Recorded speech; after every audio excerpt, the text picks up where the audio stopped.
स्वत्व समाचार की टीम आरा की बड़ी मठिया में पहुंची है।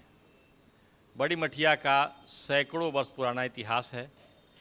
यह एक धार्मिक केंद्र होने के साथ साथ सेवा का केंद्र भी रहा है, संस्कृति का केंद्र भी रहा है और यहाँ कभी संपूर्ण भारत से बड़े बड़े संत, महंत, विद्वान, अध्येता, प्रवक्ता आते रहे हैं। और इस प्रकार की समृद्ध परंपरा को समेटे इस बड़ी मठिया का क्या इतिहास है, इस बड़ी मठिया के जो अब के आदरणीय महंत जी हैं, हम महंत जी से बात करते हैं। आदरणीय महंत जी, आपका शुभ नाम क्या हुआ? मेरा छोटा सा नाम महंत राम किंकर दास है। राम किंकर दास जी। हमारे अपने गुरु स्वनाम धन्य श्री श्री 108 श्री राम सेवक दास जी हुए, जो कि 1982 में उनका साकेतवास हो गया है। और उसके बाद से मैं यहाँ के पूर्ण रूप से स्थानाधिकारी हूँ और मैं यहाँ रह रहा हूँ। इस मंदिर का की विशेषता क्या है, क्या खासियत है? चर्चा तो बड़ी है इस शहर में कि एकमात्र एक ऐसा स्थान है जो पुराना है और ये श्रद्धा का केंद्र भी है। यहाँ आते हैं जितने भी जो धार्मिक व्यक्ति हैं, जो सनातनी हैं, आते रहते हैं। तो इस मंदिर का की विशेषता क्या है, इस पर थोड़ा सा प्रकाश डालें। यह स्थान जहाँ तक कि जो हमारे ग्रंथ उपलब्ध हुए हैं हमारे स्थान से, उसके मुताबिक स्वनाम धन्य वीरवाकुरे श्री वीर कुंवर सिंह के जन्म के पूर्व से ही है और उनके समय से ही यह जमींदारों की जमीन तो कभी स्वामित्व ही नहीं रहती। स्वामित्व दो व्यक्तियों की इस ज़मीन पर थी, एक बाबू चौधरी करामत हुसैन की और एक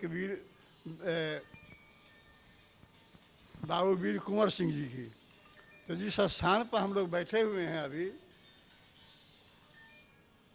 यह हिस्सा, यह भाग वीर कुंवर सिंह के ज़मींदारी में आती थी और इसके पीछे वाले हिस्से में वो चौधरी करामत हुसैन जी के हिस्से में आती थी।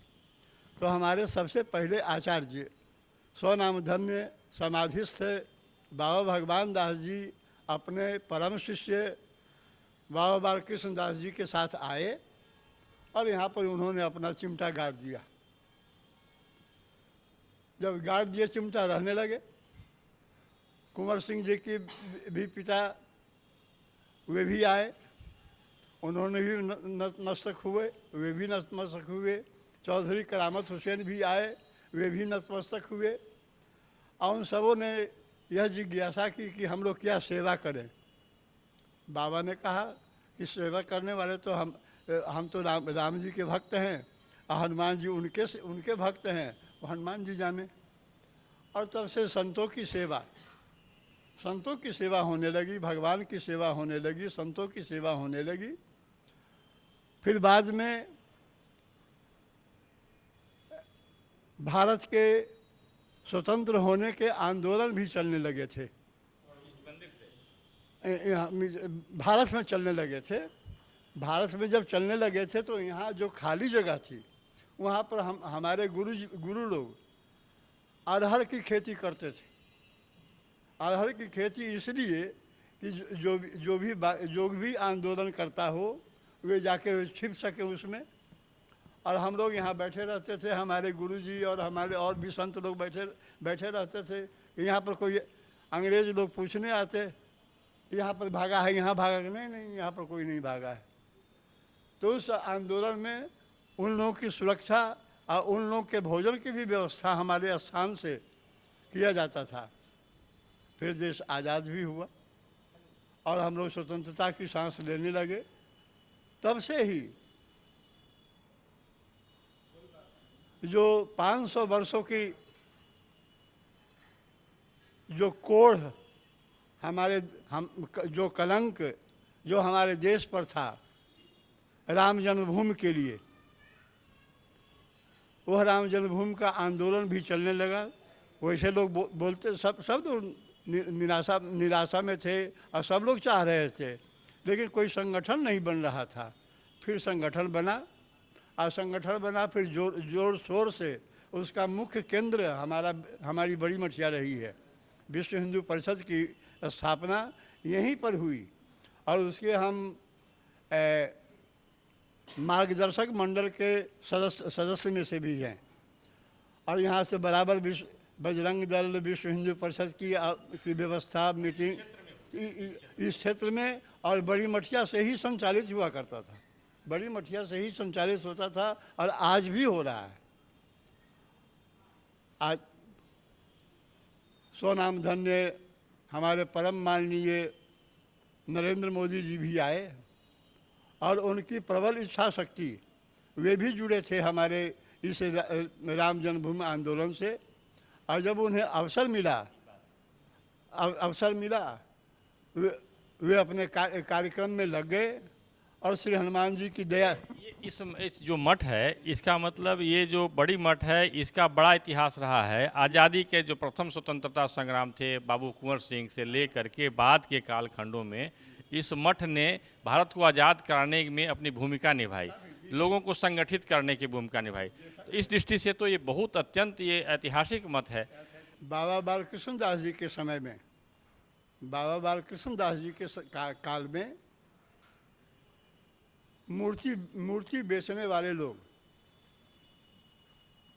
हनुमान जी को अपना टांग कर ले आए थे और मंदिर के बाहर एक पाकड़ का वृक्ष था।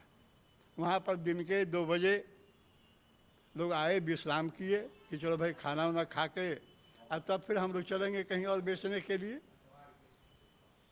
तो बाबा बाल कृष्णदास जी के इंट्यूशन में यह ज्ञात हुआ कि हनुमान जी आए हैं।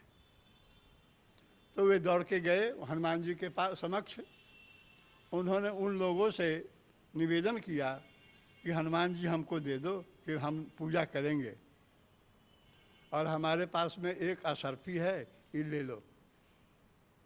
तो उसने कहा कि नहीं, एक असरफी से नहीं होगा, 5 असरफी दीजिए बाबा, तब हम दे पाएंगे। कि नहीं भाई, हमारे पास तो एक असरफी है, ये हम यही दे सकते हैं। तो कहा नहीं बाबा, नहीं होगा।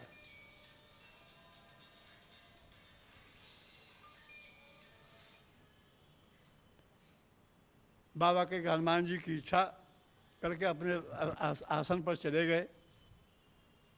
जब वे लोग खा पी के विश्राम करके चलने लगे तो सोचा कि हनुमान जी को उठा के ले चलूँ अब कहीं और जगह। अब उठ नहीं रहे हैं तो सोचा कि भाई खाया हूँ इसलिए अभी ज़रा कम बल लगाया हूँ, बढ़िया से उठाऊँ। तो कितना भी बल लगाए तो उठे नहीं। फिर 2 आदमी 4 आदमी और लगाए, उठे नहीं।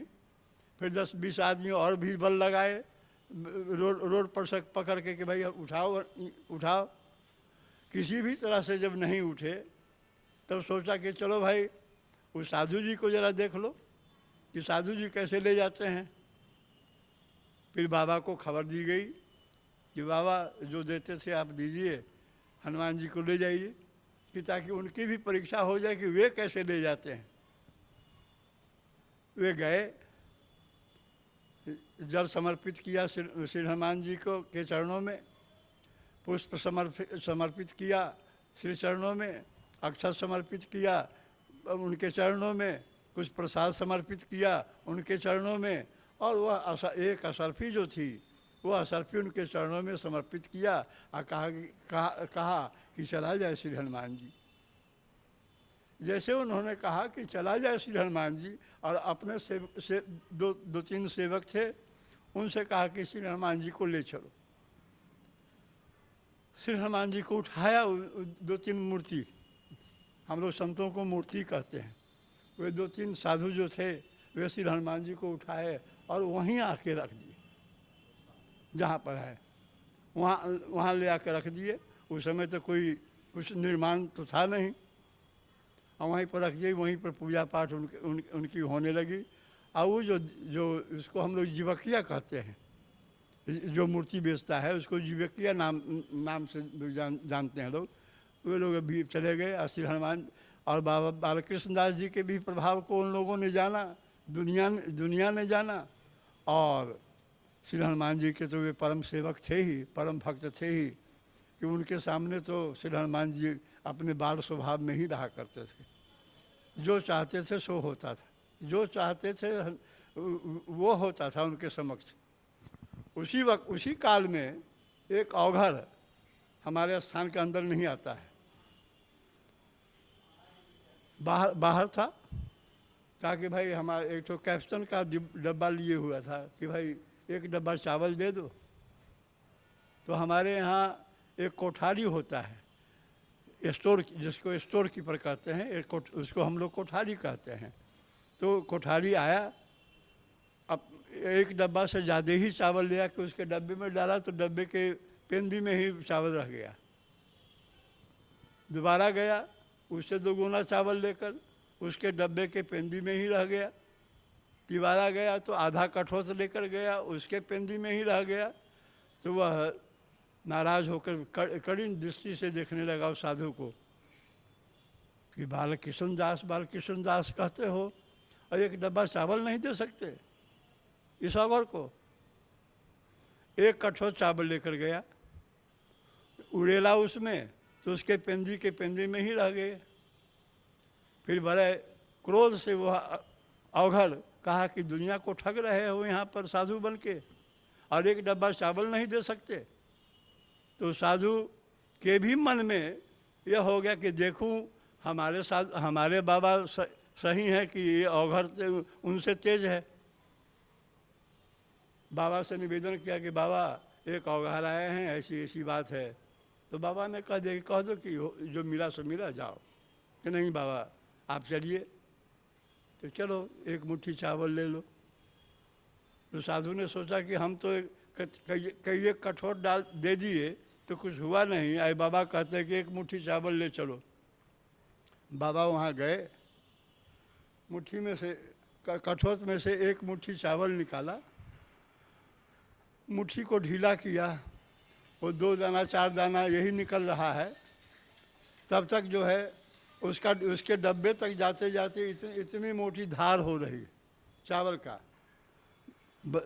डब्बा तो भर ही गया, उसके चारों ओर बिखरने लगा। अब मुट्ठी उसी रफ्तार से जो 4 दाना गिर रहा है सो गिर रहा है, चारों तरफ फैल गया, उसके गर्दन तक आ गया, गर्दन खड़ा हो गया डब्बा लेके। फिर भी बाबा भी मुट्ठी वैसे ही रखे हुए हैं, वैसे ही जा रहा है।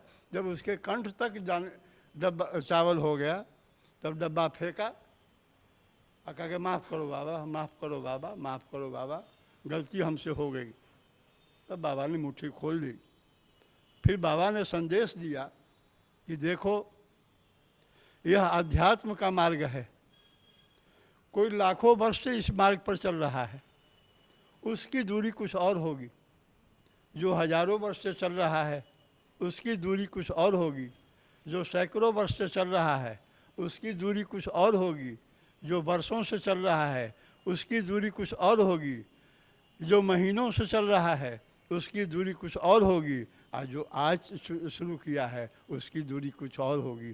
तो तुम यदि उससे तुलना आज के बालों को करोगे तो सनातन धर्म की अवमानना होगी, अवहेलना होगी, अपमान होगा। ऐसा मत करो। क्षमा मांगा अवहर और यहाँ से विदा हुआ।